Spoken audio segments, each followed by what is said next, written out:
ಯಜಮಾನ್ರಿ ಯಾವ್ರಪ್ಪ? ಹೌದಾ, ಎಷ್ಟು ಕಿಲೋಮೀಟ್ರ್ ಐತಿ ಇಲ್ಲಿಂದ?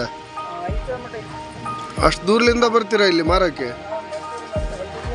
ಏನೇನು ಮಾರ್ತೀರಿ?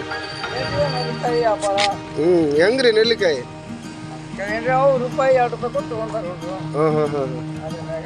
ದಿನ ಎಷ್ಟು ದುಡಿತೀರಿ? 150-200 ರೂಪಾಯಿ ಆಗುತ್ತಾ ನಿಮ್ಮ ಜೀವನಕ್ಕಿದು? ಮಕ್ಕಳಿಲ್ಲ ದುಡ್ದಾಕರ್ ಮಕ್ಕಳು? ದುಡಿಯಂಗಿಲ್ಲ. ಮನೆಯಾಗೆ ಮತ್ತೆ ಅವನಿಗೆ ಗುಳಿಗೆಗೆ ಔಷಧಕ್ಕೆ ಎಲ್ಲ ಇದ್ರಾಗೆ ನಾ ಮನೆ ಬಳಕೆಗೆ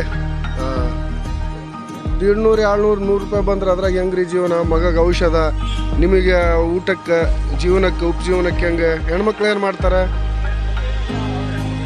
ನಿಮ್ಮ ಹೆಣ್ಮಕ್ಳು ವಯಸ್ಸಾಗೈತೆ, ದುಡಿಯಾಗಿಡಕ್ಕೆ ಹೋಗಿಲ್ಲ. ಎಲ್ರಿ ನೀನೇ ದುಡ್ದು ಹಾಕ್ಬೇಕು. ಭಾಳ ಕಷ್ಟ ಜೀವನ ಐತಪ್ಪ ನಿನಗೆ. ಇಷ್ಟ್ರಾಗ ನಡೀತೈತ ನಿಮ್ಮ ಜೀವನ? ಇಷ್ಟು ದಿನ 100-200 ಬರೋದ್ರಲ್ಲಿ ಏನೇನು ತಗೊಳ್ತೀರಿ? ಏನು ನಡೆಸ್ತೀರಿ ಮನೆ ಜೀವನಕ್ಕೆ?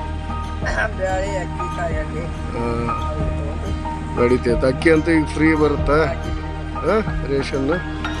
ಅದ್ರ ಮ್ಯಾಗೆ ನಿಮಗೆ ಬೇಳೆ ಎಣ್ಣೆ ಇದಕ್ಕೆ ನೀವು ನೆಲ್ಲಿಕಾಯಿ ಮಾರ್ತಾ ಜೀವನ ಮಾಡ್ತಾಯಿದ್ದೀರಿ.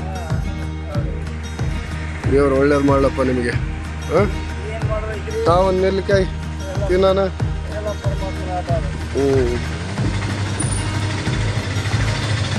ಬಿಡ್ರಿ, ಸಾಕು ಬಿಡ್ರಿ, ಸಾಕು. ಏನು ಟೇಸ್ಟ್ ನೋಡೋಣ ಹೆಂಗೈತಂತ. ಭಾಳ ಟೇಸ್ಟ್ ಐತ್ರಿ, ಚೆನ್ನಾಗೈತೆ, ಸೀನು ಐತಲ್ರಿ. ಆಗ್ಲಾಗ ದೇವ್ರು ಒಳ್ಳೇದು ಮಾಡಲಿ ನಿಮಗೆ.